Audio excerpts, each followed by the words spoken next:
Salut à tous et bienvenue dans ce nouvel épisode d'Actualité Football. Pour ce nouvel épisode, on décrypte toutes les infos et les rumeurs qui secouent le football européen. Au programme, nous parlons du dossier Real Madrid qui s'intéresse à Keith Smith, Aston Villa boucle l'arrivée de Zion Suzuki, Arsenal passe à l'offensive pour Ezri Konsa, Christopher Nkunku proposé du côté Barcelone, Manchester United s'intéresse sérieusement au milieu de terrain français du Real Madrid, et d'autres surprises, alors reste bien jusqu'à la fin et abonne-toi sur la chaîne. C'est parti du côté l'OGC Nice, et après la grave blessure de Laurent Abergel, victime d'une rupture d'un ligament croisé du genou, l'OGC Nice accélère sur le marché des transferts pour renforcer son milieu de terrain. Et le gym aurait trouvé une solution particulièrement expérimentée, Axel Witsel. D'après l'équipe, un accord de principe aurait été trouvé avec l'international belge de 37 ans, libre depuis son départ de Gérone. Les discussions portent sur un contrat d'une saison avec une année supplémentaire en option.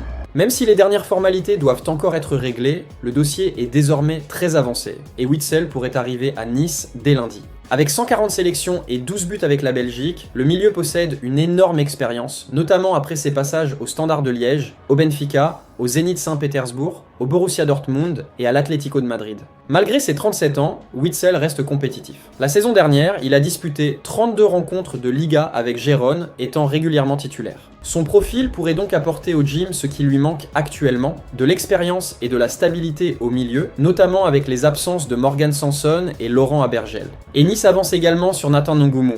L'ailier camerounais de 26 ans, en provenance du Borussia Mönchengladbach, devrait passer sa visite médicale lundi. L'opération serait quasiment bouclée, avec notamment 10% sur une future revente conservée par le club allemand. Le mercato niçois s'accélère donc sérieusement. Et de l'autre côté, Arsenal a relancé les discussions avec Aston Villa pour Ezri Konsa, devenu la priorité de Mikel Arteta pour renforcer sa défense. Selon les informations rapportées par Football Insider, les négociations seraient désormais très avancées. Le défenseur anglais aurait même fait savoir à Aston Villa qu'il souhaitait quitter le club cet été. Les conditions personnelles seraient déjà quasiment réglées, et les deux clubs se rapprocheraient d'un accord estimé entre 60 et 65 millions de livres sterling, soit environ 70 à 75 millions d'euros. Pourtant, Arsenal avait commencé avec une offre bien inférieure, autour de 35 millions d'euros, immédiatement refusée par Aston Villa. Les Villans évalueraient en effet Konsa à plus de 70 millions d'euros, malgré le fait que le joueur de 28 ans n'a plus que 2 années de contrat. Si Arsenal insiste autant, c'est notamment pour sa polyvalence. Konsa peut évoluer en défense centrale, mais également au poste d'arrière droit, un profil particulièrement recherché par Arteta, alors que plusieurs défenseurs londoniens sont actuellement indisponibles. Aston Villa pourrait donc finir par ouvrir la porte à son départ, surtout si Konsa refuse de prolonger.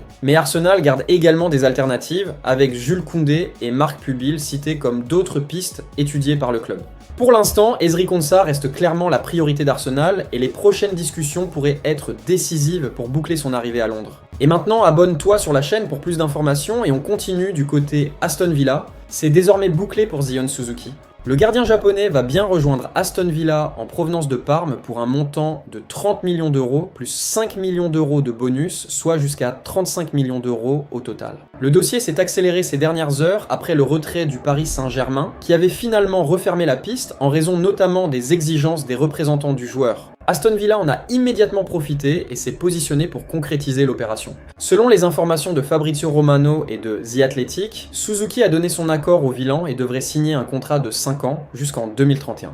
Le gardien de 23 ans avait d'ailleurs fait d'Aston Villa sa priorité. Ce recrutement n'arrive évidemment pas par hasard. Le club anglais suivait Suzuki depuis environ 2 ans et l'avait identifié comme sa priorité au poste de gardien en cas de départ d'Emiliano Martinez. Et justement, le départ de l'Argentin vers la Juventus semble de plus en plus proche. Le club turinois serait prêt à proposer jusqu'à 10 millions d'euros, bonus compris, pour récupérer le champion du monde. Zion Suzuki va donc arriver avec une solide expérience. Depuis son arrivée à Parme en 2024, il s'est imposé comme numéro 1 et a déjà disputé 57 rencontres de Serie A. Un nouveau défi l'attend désormais en Premier League sous les ordres d'Unai Emery. Zion Suzuki à Aston Villa s'est donc bouclé. Et du côté madrilène, le Real Madrid aurait ravivé son intérêt pour Keith Smith, le jeune milieu de terrain de l'AZ Alkmaar. À seulement 20 ans, le néerlandais commence à attirer sérieusement l'attention des plus grands clubs européens. Selon les informations rapportées par AS et José Félix Diaz, Smith étudie actuellement les différentes possibilités pour son avenir avec l'aide de son agent Jorge Mendes.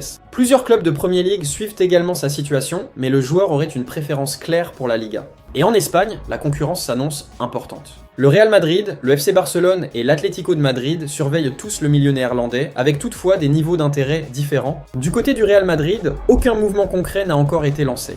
Le club considère actuellement son effectif comme complet et ne pourrait réellement passer à l'action qu'en cas de départ permettant de libérer une place. Mais le profil de Smith plaît particulièrement à José Mourinho.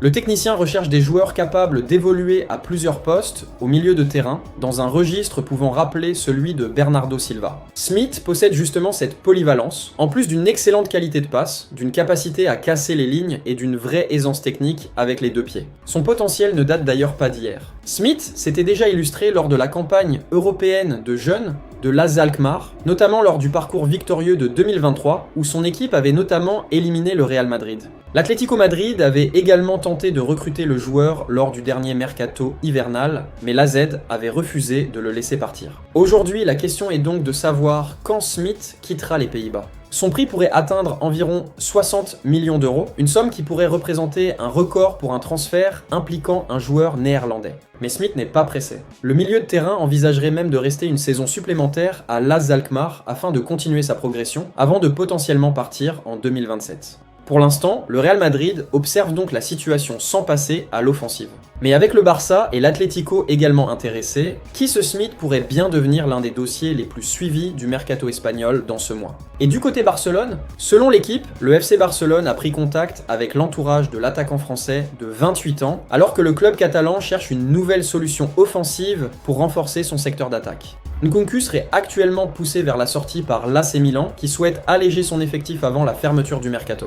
Le club italien réclamerait environ 29 millions d'euros, même si la possibilité d'un prêt pourrait également être étudiée. Mais plusieurs obstacles existent pour le Barça. Le principal concerne le salaire du Français, qui dépasserait 6 millions d'euros net par saison. Barcelone doit également faire face à la concurrence du Borussia Dortmund et du RB Leipzig. Attention toutefois, les discussions sont encore à un stade très précoce. Aucun accord n'est proche et certaines informations indiquent même qu'aucune négociation directe n'a encore eu lieu entre les représentants de Nkunku et le Barça. Pour rappel, Nkunku a été formé au PSG avant de s'imposer au RB Leipzig, où il a connu la meilleure période de sa carrière. Après son passage à Chelsea, il a rejoint Milan en 2025. La saison dernière, il a disputé 35 matchs pour 8 buts et 3 passes décisives. Alors, Christopher Nkunku au Barça, bonne ou mauvaise idée ? Abonnez-vous à la chaîne pour ne rien manquer du mercato. Et du côté Man United, selon les informations rapportées par The Athletic, les Red Devils apprécient particulièrement la polyvalence de Camavinga et souhaiteraient renforcer leur entrejeu avec son profil. Du côté du Real Madrid, la situation serait plus ouverte. Le club madrilène serait prêt à étudier un départ du Français, notamment en raison de certaines performances jugées décevantes récemment. José Mourinho, nouvel entraîneur du Real, ne considérerait pas Camavinga comme un titulaire totalement indiscutable, alors que la concurrence au milieu de terrain s'annonce importante. Manchester City aurait également manifesté un intérêt pour le joueur, mais attention, le dossier est loin d'être simple. Selon les informations également rapportées autour de ce dossier, Manchester United aurait pris contact avec l'entourage de Camavinga en juillet afin de connaître sa position. Et la réponse du Français aurait été très claire. Il souhaite rester au Real Madrid. Camavinga serait déterminé à poursuivre son aventure dans la capitale espagnole et à convaincre José Mourinho de lui accorder un rôle important cette saison. Sur le plan financier, les chiffres évoqués varient selon les sources. Une première estimation situe le prix du joueur autour de 70 millions d'euros, tandis que d'autres informations évoquent une ouverture du Real Madrid à partir d'environ 40 millions d'euros.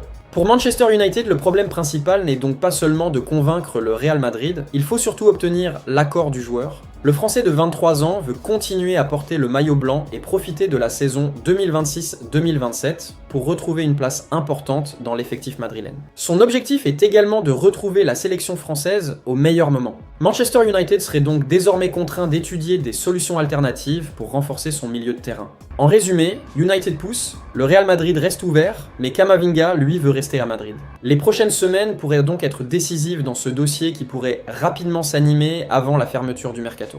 Affaire à suivre de très près. Que pensez-vous de cela? Dites-nous dans le commentaire. Et c'est tout pour cette revue mercato, restez connectés pour toutes les infos transferts brûlantes et abonne-toi sur la chaîne et active la cloche de notification pour ne rien rater de nos prochaines vidéos. Bye bye bye.